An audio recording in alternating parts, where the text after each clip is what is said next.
Hello everyone. Today we are going to learn about modal verbs and how to use them correctly in different situations.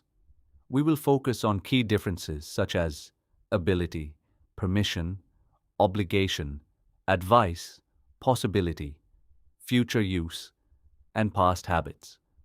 By the end of this lesson, you will be able to use modal verbs more confidently in both speaking and writing. Let's begin with can and could. Can is used to talk about present ability and informal permission. For example, I can swim means I have the ability now. Could is used for past ability and polite requests. For example, I could swim when I was 5 shows past ability. When asking permission, could I go out? Sounds more polite than can I go out?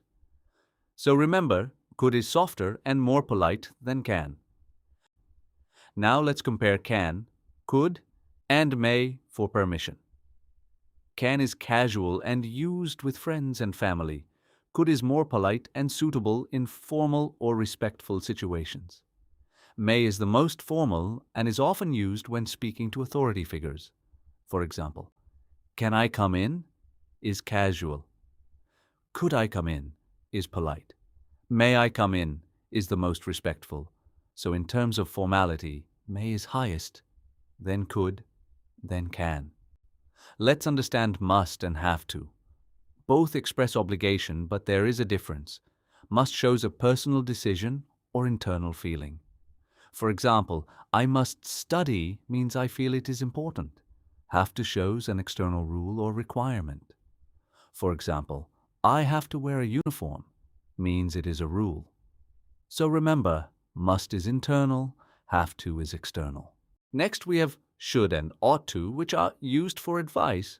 Should is commonly used in everyday situations. For example, you should eat healthy food. Ought to is slightly more formal and expresses a stronger moral duty. For example, you ought to respect your parents. So, ought to carries a stronger sense of responsibility than should. Now let's look at possibility using may, could, and might. May shows a higher chance of something happening. For example, it may rain. Could shows a moderate possibility. For example, it could rain. Might shows a lower chance. For example, it might rain. So remember, may has the highest certainty, then could, then might. However, in everyday conversation, these differences are often flexible. Let's move to will and shall. Will is commonly used to talk about the future, predictions, and promises. For example, I will call you. Shall is more formal and is mainly used for suggestions or offers, especially with I and we. For example, shall we go? Or shall I open the window?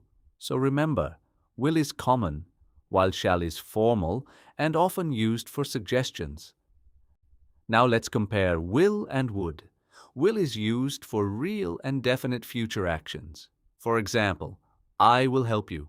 Would is used for polite requests or imaginary situations. For example, would you like some tea? It is also used in conditional sentences like, I would help you if I could. So remember, would is more polite and often used in unreal or hypothetical situations. Now let's understand past habits with used to and would. Used to is used for both past states and repeated actions. For example, I used to live in Chennai. Would is used only for repeated past actions, not states. For example, I would play every evening.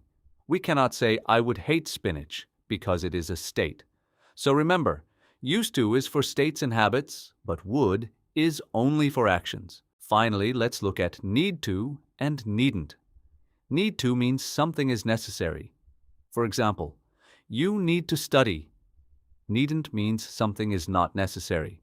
For example, you needn't come. Also, remember the difference. You don't have to go means it is optional, but you mustn't go means it is not allowed.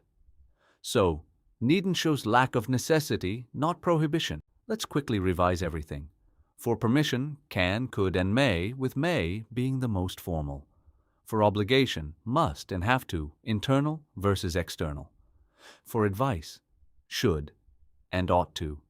For possibility, may, could, and might in decreasing certainty. For future, will and shall. For polite or imaginary situations, would. For past habits, used to and would. And for necessity, need to and needn't. Keep practicing these, and you will master modal verbs easily.